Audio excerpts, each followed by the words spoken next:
అందరికీ నమస్కారం అండి. ఎలా ఉన్నారండి అందరూ? నేను కూడా చాలా బాగున్నాను. మీరు కూడా ఇంకా బాగుండాలని కోరుకుంటూ శివరాత్రి ముందు రోజు పూజ సామానంతా క్లీన్ చేసి పెట్టేశాననమాట. అంటే కొంచెం పొద్దున్నే లెగుస్తాం కదా, మళ్ళీ పని లేట్ అయిపోతుందని చెప్పేసి ఇట్లాగా అన్నీ క్లీన్ చేసుకుంటే మనకేంటంటే పని చేసుకోవాలన్నప్పుడు కొంచెం తొందరగా అయిపోతుందండి. ఇంక వీటన్నిటికీ బొట్లు అవన్నీ కూడా పెట్టేసి ఖాళీ టైం ఉన్నప్పుడు అలంకారం చేసుకున్నామంటే బాగా ఆరిపోతాయి. ఇప్పుడనే కాదండి, రెగ్యులర్గా నేను ఎప్పుడూ ఇలాగే చేస్తాను. ఈ మధ్య రోజు వీడియోస్ చూసే వాళ్ళకైతే తెలుస్తుంది. మామూలుగా కూడా ముందు రోజే క్లీన్ చేసి పెట్టుకుంటానమాట. శుక్రవారాలటప్పుడు అలాంటప్పుడు గంధంలో కొంచెం జవ్వాది వేసి అలాగే పన్నీర్ వేసి కలుపుతున్నాను. ఇంక వీటితోటి బొట్లు పెట్టి అలా అక్కడ ఒక సైడ్ ఆరబెట్టేస్తాను కదా, అటు ఇటు తిరుగుతుంటే ఎంత మంచి స్మెల్ వస్తూనో ఉంటుందండి. పూజా సామాగ్రి వరకు ఈ విధంగా చేసుకుంటానన్నమాట. ఇంకా ఏదో నాకు తోచినట్లుగా నాకు తెలిసిన విధంగా అయితే చేసుకుంటున్నానండి. ఇంకా రేపు శివరాత్రి కదా, అందరూ దేవస్థానాలకి టూర్లకి అలాగా వెళ్తారు కదా. మాకైతే మా ఊర్లోనే బాలా త్రిపుర సుందరి రామలింగేశ్వర స్వామి వారి దేవాలయం ఉంది. మేము అక్కడికే వెళ్తామండి. అందుకోసమనేసి ముందుగా ఇవన్నీ చేసుకుంటే తొందరగా పని అయిపోతుంది. ఇంకా ముగ్గు విషయానికి వస్తే ఏదో నాకు వచ్చిన చిన్న ముగ్గు అయితే వేసేసాను ఈ విధంగా. అంటే 2 చోట్ల వేయాలి కదా అని చెప్పేసి ముందైతే ఒక చోట నైటే వేసేసాను, ఇంకొక చోట మార్నింగ్ వేసాను అనమాట. అటు సైడు చీకటిగా ఉంటుంది, ఎంత లైట్ వేసినా మనకి ఫోక్స్ అనేది రాదు. అందుకోసం అనేసి మార్నింగ్ వేస్తానండి. ఇటు సైడ్ మాత్రం ఇక్కడే ఇలాగే వేసేసాను. ఇంక తెల్లవారిన తర్వాత అయితే ఇంట్లో మామూలుగా పనులన్నీ అయిపోయి స్నానాలన్నీ అయిపోయిన తర్వాత ఫస్ట్ ప్రసాదం కోసం పులిహార అయితే ప్రిపేర్ చేస్తున్నాను. నైవేద్యం కింద పెట్టడానికి ఉంటుంది, ఇంట్లో కూడా ఉంటుందని చెప్పేసి ఒక గ్లాస్ రైస్ అయితే కుక్కర్లో అయితే పెట్టేశానండి. ఫస్ట్ కుక్కర్లో రైస్ పెట్టేశాను. అంటే స్నానం అది అయిపోయి ఇల్లు క్లీనింగ్ మొత్తం అంతా పూలు కోసుకురావడం అంతా అయిపోయిందండి పని. ఇదిగోండి ఒక గ్లాస్ రైస్ పెట్టేశాను కదా. ఇంక ఇప్పుడు దీన్ని అయితే తిరగమాత వేస్తున్నాను అనమాట. నిమ్మకాయలు ఉన్నాయండి, అంటే పచ్చడి పెడదామని చెప్పేసి తెప్పించుకో ఉన్నానమాట. ఇంకా వీటిల్లో నుంచి ఒక 4-5 కాయలను అయితే పిండేసి పులిహార అయితే కలుపుకుందాము. ఇంకా పోపు కోసం మామూలుగా అన్నీ వేసుకుంటాం కదండి. వేరుశనగపప్పు, ఆవాలు, జీలకర్ర, పచ్చెనపప్పు, మినపప్పు, మళ్ళీ వచ్చేసి ఎండుమిరపకాయలు, పచ్చిమిరపకాయలు, కరివేపాకు అన్నీ వేసేసి ఇక్కడ కొంచెం ఇంగువ వేసి తిరగమాత పెడుతున్నాను. ఇంకా దీంట్లోకి ఆ రైస్ అయితే వేసేస్తానండి, సాల్ట్ వేసి. ఒక సైడ్ అయితే పాలు కూడా పెట్టేశాను. ఇంకా మామూలు విడిగా రైస్ అయితే ఏం వండట్లేదండి. ప్రసాదం కోసం చేసిన పులిహారే ఉంటుంది మధ్యాహ్నానికి. ఎందుకంటే మనకి దగ్గరలో వేరే దేవస్థానం ఉందన్నమాట. మా వారు వాళ్ళు అక్కడికి వెళ్తా అన్నారు. అందుకోసం అనేసి ఇంట్లో వరకే ఒక చిన్న గ్లాస్ అయితే పెట్టేశాను. ఇంక ఇదే సరిపోతుంది. నేను ఒక్కదాన్నే కాబట్టి ఇంకా ఏం చేసుకోవద్దు అని అయితే అనుకున్నాను. సాయంకాలం మళ్ళీ మన ఊర్లో కూడా భోజనాలు అవి ఉన్నాయి కదా, చేస్తే వేస్ట్ అయిపోతాయి, మిగిలిపోతాయి అని చెప్పేసి చేయట్లేదు. ఇంకా నైనా కోసం కొంచెం ఇందులో నుంచి రైస్ అయితే తీద్దాం అనుకున్నా.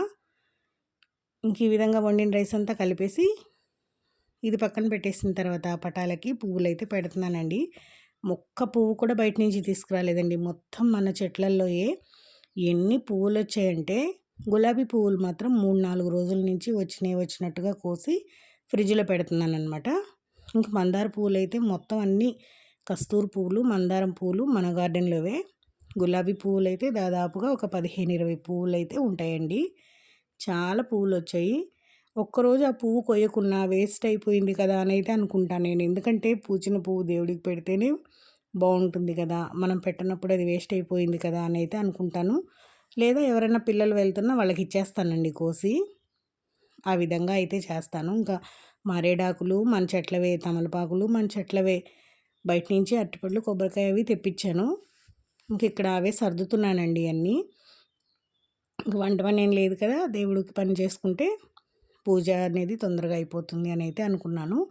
ఇంక ఇక్కడ దీపారాధన అయితే చేసుకుంటున్నానండి. పువ్వులు అయితే చాలా బాగున్నాయి కదా, పటాలకి నిండుగా అలంకారం అయినట్టుగా అనిపించింది.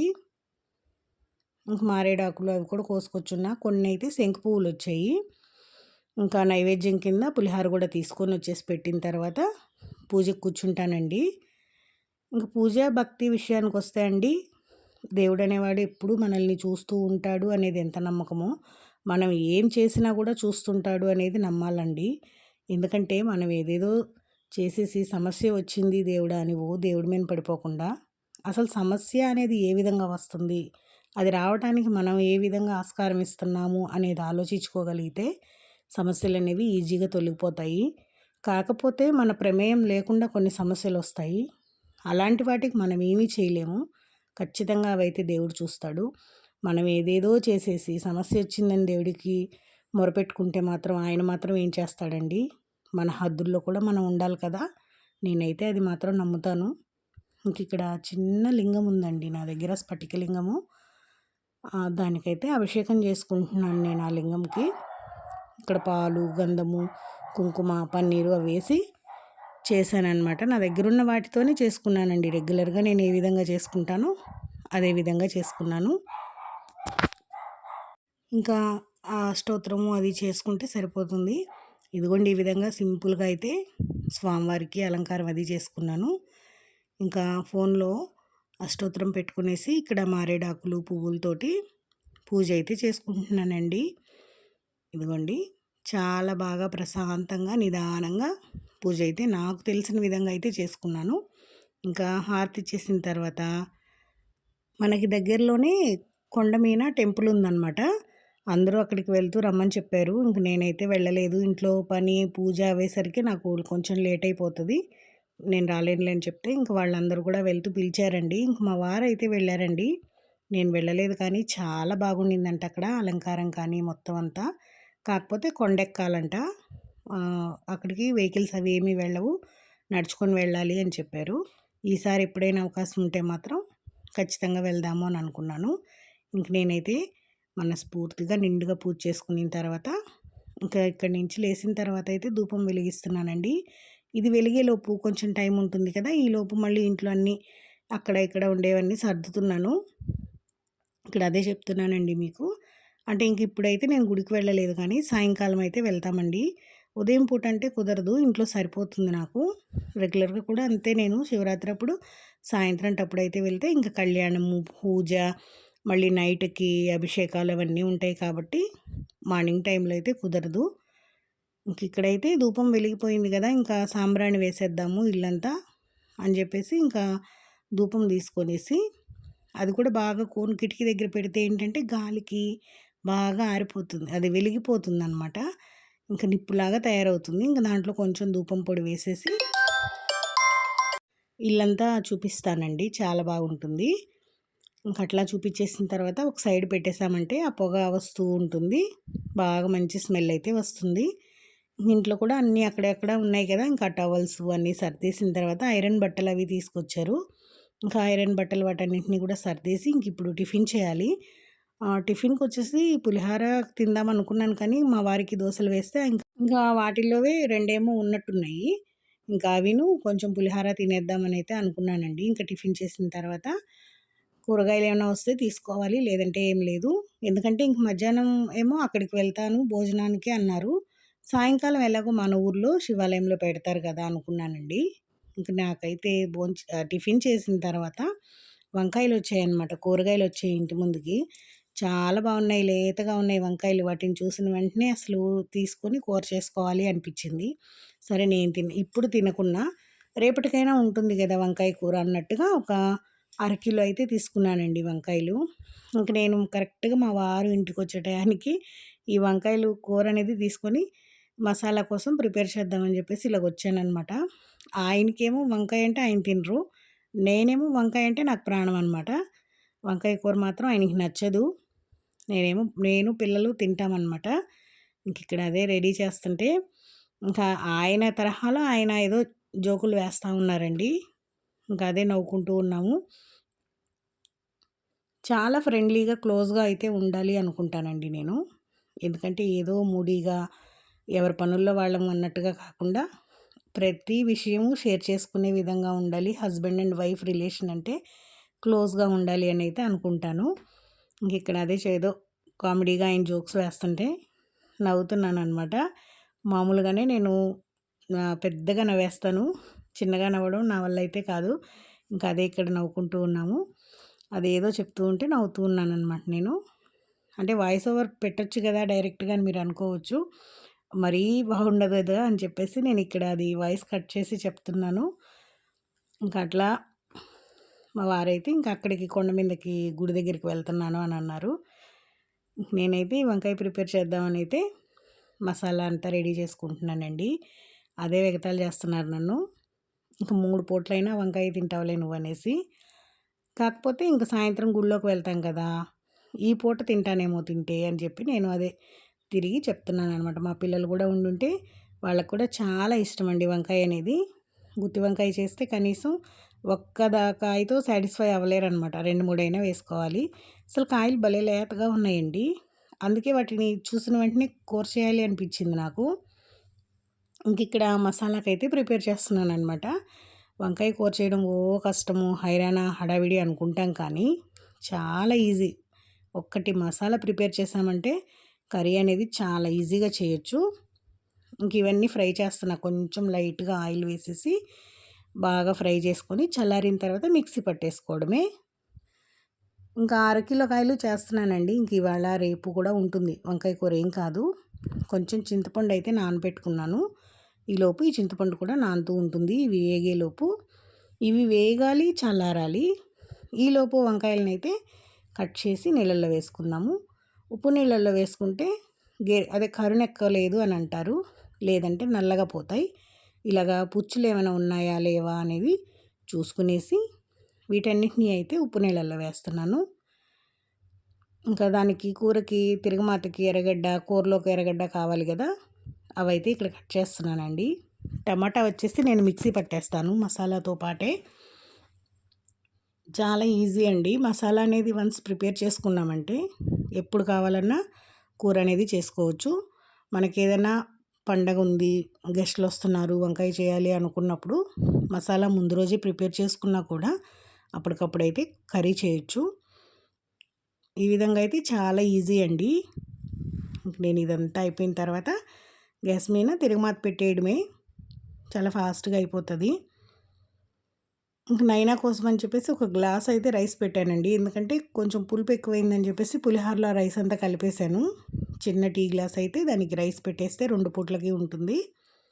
ఇంక ఇక్కడ వేయించిన మసాలా అంతా మిక్సీ పట్టేస్తున్నా. దీంట్లోనే టమాటాలు, తెల్లగడ్డలు, ఉప్పు అవి వేసి పట్టేస్తానన్నమాట. మనకి పచ్చడి కింద కూడా చాలా బాగుంటుందండి ఇది. కూరలో వేసుకునే గ్రేవీ ఇంకా అలాగే ఎర్రగడ్డ ముక్కలు కలిపామంటే పచ్చడి కింద కూడా బాగుంటుంది. ఇంక ఈ టమాటాలను కూడా బొడ్లు తీసేసి ఈ మిక్సీలో అయితే వేసేస్తున్నాను.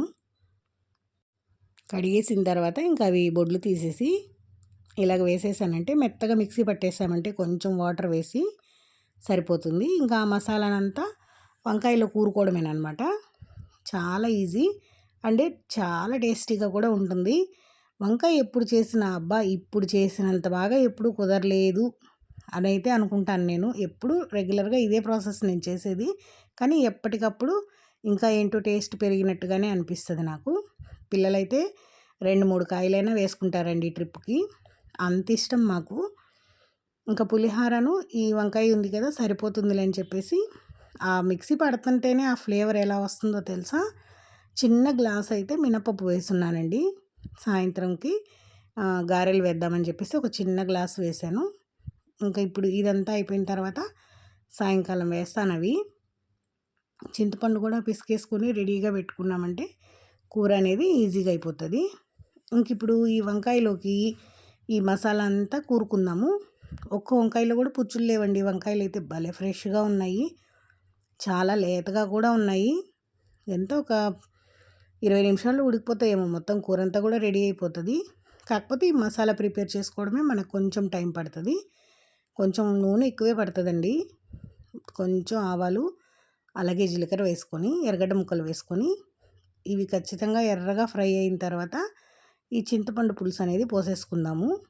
పిసికి పెట్టుకున్న చింతపండు పులుసు పోసేసిన తర్వాత ఇంకొంచెం వాటర్ వేసుకొని వంకాయలన్నీ వేసేద్దామండి దీంట్లో. చపాతీలోకి అయితే చాలా బాగుంటుంది. చపాతీలో కానీ రైస్లో కానీ దీంట్లోకి దాంట్లో కానీ ఏం కాదు, దేంట్లో తిన్నా కాంబినేషన్గా సూపర్ టేస్ట్ ఉంటుంది. బిర్యానీలోకి బాగానే ఉంటుంది, ఇడ్లీ దోశలోకి బాగానే ఉంటుంది, దేంట్లోకైనా బాగుంటుందండి. ఎందుకంటే మనకి ఇష్టం కాబట్టి అది దేంట్లో తిన్నా మనకి ఇష్టమే.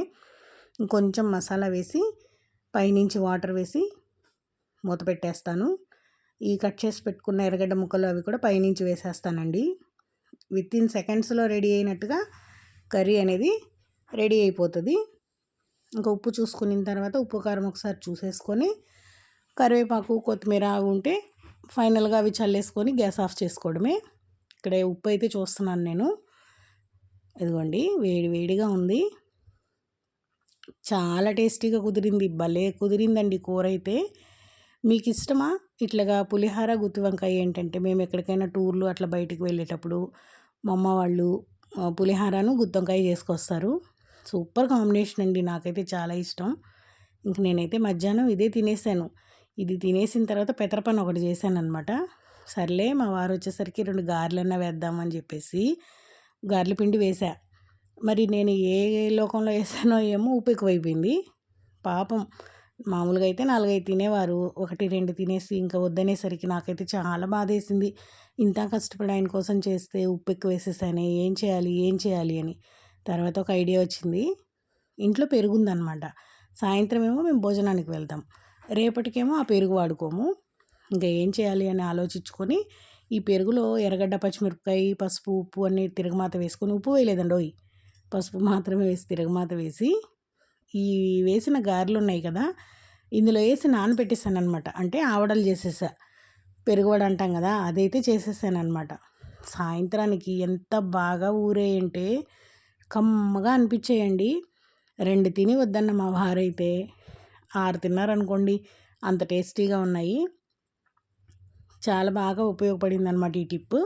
మీకు కూడా ఎవరికైనా ఉపయోగపడుతుందని చెప్పేసి షేర్ చేస్తున్నాను. ఇంక ఇవన్నీ నానిన తర్వాత ఇంకా వాటిలో ఉండే ఉప్పు అంతా పెరుగుకి పట్టేస్తుంది కదా, అప్పుడైతే కమ్మగా అనిపించాయి, ఉప్పు ఎక్కువ అనిపించలేదన్నమాట. చాలా టేస్టీగా కూడా కుదిరాయి. ఇంకా సాయంత్రం అయింది, ఇంక రెడీ అయ్యి గుడికి కూడా బయలుదేరాలండి. మా ఊర్లో ఏంటంటే పూజ సాయంత్రం అభిషేకం అవన్నీ అయిన తర్వాత భోజనాలు అవి పెడతారు. తర్వాత అయితే స్వామివారి కళ్యాణంకి రెడీ చేస్తారు. తర్వాత 12 గంటల సమయంలో లింగోద్భవన సమయం ఉంటుంది కదా, ఆ సమయంలో అభిషేకం చేస్తారనమాట. ఆ అభిషేకం చూసుకొని గ్రామోత్సవం చూసుకొని ఇళ్ళకి వస్తాము. ఇంకా అటు ఇటుగా జాగారం అనుకోండి, తెల్లవారిపోద్ది. ఇంక ఇక్కడ నేనైతే రెడీ అయి ఉన్నాను. ఇంకా వెళ్ళొచ్చిన తర్వాత మళ్ళీ వెళ్తామన్నమాట కళ్యాణం దగ్గరికి. నేను గుడికి వెళ్ళేసి మళ్ళీ ఇంటికి వచ్చాను, అంటే నైనాకు అన్నం పెట్టాలి కదా. ఇంక నేను ఇక్కడైతే పెరుగోడ అనేది తింటున్నాను. ఇంక తినేసిన తర్వాత కళ్యాణం దగ్గరికి వెళ్తానన్నమాట. మా ఊరి గుడిలో పెద్ద స్వామివారు చిన్న స్వామివారు కలిసి స్వామివారికి కళ్యాణం అయితే చేస్తున్నారండి. చాలా బాగా చేస్తారు. ఇక్కడ జీవనాలు స్వామివారి నాతో పాటు చూస్తామని చెప్పేసి చిన్న బిడ్డ అయితే ఇట్లా రావాలండి. తర్వాత అభిషేకం చేస్తారు, మళ్ళీ వచ్చేసి గ్రామోత్సవం చేస్తారనమాట. చాలా బాగా జరిగింది. అయితే తెల్లవారు కూడా నిద్రపోలేదన్నమాట. జీలకర్ర బెల్లం అమ్మవారికి స్వామివారికి పెట్టిన తర్వాత మాంగళ్యధారణ కూడా చూపిస్తున్నారు. ఇంక ఇక్కడ మాంగళ్యధారణ అయిపోయిన తర్వాత అయితే ఇంక తలంబరాలు, చదివింపులు అవన్నీ అయిపోయిన తర్వాత మళ్ళీ గుళ్ళోకి వెళ్తామన్నమాట. ఇది మండపం అండి, మా ఊళ్ళో స్వామివారికి కళ్యాణం జరిగే మండపం. మా స్వామి వచ్చేసి బాలా త్రిపుర సుందరి సమేత రామలింగేశ్వర స్వామి. చాలా బాగా జరిగిందండి కళ్యాణం కూడా. అందరూ చాలా నిష్టగా జాగ్రత్తగా ఓపికగా కూర్చొని వింటారు. అందుకు మాత్రం చాలా మెచ్చుకోవచ్చు. ఇంక ఇక్కడి నుంచి అభిషేకం అది చూసుకున్న తర్వాత మళ్ళీ గ్రామోత్సవం అన్నమాట. గ్రామోత్సవంలో డెకరేషన్ అయితే అమ్మవారు స్వామివారు వెలిగిపోయారండి. చాలా బాగా జరిగింది. ఎంత బాగుందో కదా. నచ్చిందా అండి వీడియో మీకు? ఇవాళకి ఇదేనండి వీడియో. బాయ్ అండి.